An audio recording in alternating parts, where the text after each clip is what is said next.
warahmatullahi wabarakatuh. Saya Nia Amelia dari Universitas Islam Negeri Mataram. Pada video kali ini saya akan memaparkan tentang makam Loang Balo. Ada banyak sekali tempat-tempat bersejarah yang ada di Lombok. Salah satunya yaitu Loang Balo. Loang Balo merupakan spot wisata bersejarah yang sering dikunjungi oleh para wisatawan atau penduduk lokal. Karena makam Loang Balo memiliki sejarah penting.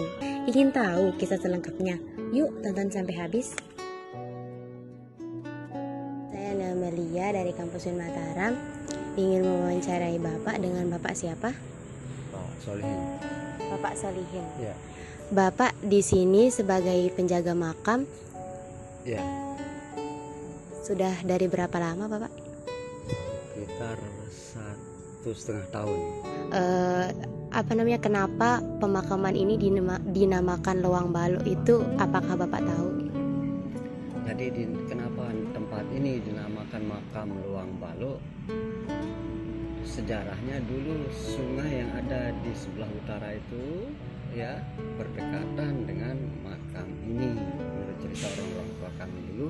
Sedangkan ini adalah makam seorang waliullah yang dikeramatkan 3 makam ini. Sedangkan di sungai ini kan lalu tempat berlalunya barang-barang yang katakanlah kotor-kotor ya. Jadi kayaknya nggak pas ya kalau berdekatan sekali dengan makam, sehingga tahun demi tahun sungai itu bergeser katakan ke agak utara menjauh dari tempat semula, dan sungai tersebut banyak buayanya dulu sehingga dinamakan tempat ini Loang Balo yang arti lubang buaya. Untuk pemakaman kan tadi Bapak bilang ada pemakaman. Nah di sini itu pemakaman siapa aja yang dimakamkan di Loang Balo ini, Bapak? Ini yang 3 ini Maulana Syekh Ghaus Abdul Razak, terus ada anak yatim dan makam Datuk Laut. Nah jadi untuk ketiga makam ini kenapa orang-orang itu memilih berdoa di sini, Bapak? Ya karena itu tadi, karena beliau mungkin mengingat bahwa beliau ini adalah seorang waliullah yang dulu pertama kali menyebarkan agama Islam di Pulau Lombok ini. Karena kewalian atau kekaromahan beliau di Pulau Lombok ini khususnya mayoritas beragama Islam. Berkat jasa beliau mungkin ini yang membuat orang-orang Lombok ini lebih sering berziarah kemari. Kalau boleh tahu untuk orang-orang yang berziarah di sini, apakah ada tempat-tempat tersendiri untuk berdoa? Jadi sebenarnya dimanapun di sekitar sini dia berdoa boleh-boleh saja, tapi kami sudah menyiapkan ada tempat yakni Allah untuk tahlil, zikir dan doa. Kalaupun dia di misalnya Beruga atau di sebelah bisa, boleh-boleh saja, enggak masalah. Apakah orang-orang di sini hanya datang untuk berdoa saja ataupun ada hajat ataupun keinginan lainnya untuk ke sini, Bapak? Jadi kalau masalah keinginan itu yang bermacam-macam, niat dan nazar beliau atau para peziarah datang kemari.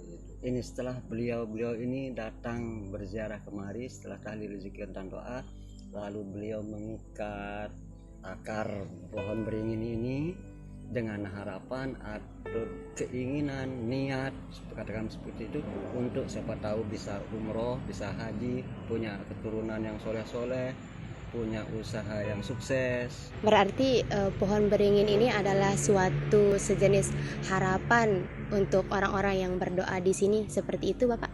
Bukan harapan di pohon ini, di akar ini. Berapa orang pernah saya tanya, dia mengikat ini dengan tujuan siapa tahu nanti setelah dia tercapai keinginannya atau niat nazar tersebut, beliau akan kembali berziarah dan membuka apa yang telah diikat. Bukan istilahnya percaya meyakini hal yang diikat ini, tapi beliau juga saya tanya sebagai ingat gitu loh, kalau suatu waktu dia sukses apa bisa kembali lagi berziarah dan membuka ikatan tersebut. Berarti kalau untuk mengikat ini apakah ada yang pernah kesini lagi kan untuk mengikat terus hajatnya terkabulkan terus kembali ke sini, apakah ada peristiwa seperti itu, Bapak? Banyak sekali, sudah banyak dan sering sudah yang berziarah kemari, bahkan bercerita saya kembali ke sini dulu saya pernah janji di sini, sekarang saya mau kembali lagi mau membuka ikatan yang pernah saya ikat di sini. Ini adalah makam Maulana Syekh Ghaus Abdur Razak, yang dimana beliau adalah tokoh atau syekh pertama yang menyebarkan agama Islam di Lombok ini. Ini adalah salah satu makam yang ada di sini. Makam anak yatim ini adalah makam anak yang diasuh oleh Beliau Maulana Syekh Abdur Razak. Nah, untuk selanjutnya makam selanjutnya pengikut beliau yang dari Palembang ke Lombok dulu. ini adalah makam anak murid dari Syekh Maulana. Jadi kesimpulan yang dapat kita ambil dari makam Luang Balok ini, seperti yang kita ketahui, makam Luang Balok berasal dari dua kata, luang dan balok. Luang yang berarti lubang dan balok yang berarti lubang buaya. Makam Luang Balok ini dahulunya adalah sebuah sungai yang dimana terdapat banyak sekali buaya dan ditumbuhi oleh salah satu pohon beringin yang besar. Nah, oleh karena itu, makam Luang Balok ini dinamakan makam Luang Balok karena ada banyak buaya yang berada sebelum makam ini dibangun.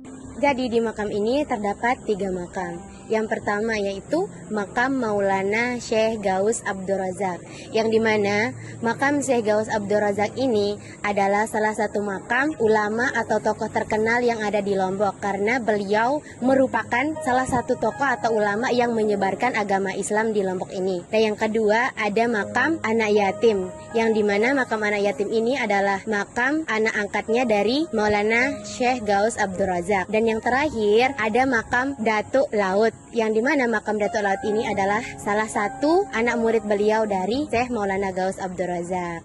Nah, itu dia sejarah dari makam Luang Balok ini. Semoga bermanfaat. Thank you for watching. Assalamualaikum warahmatullahi wabarakatuh. Bye.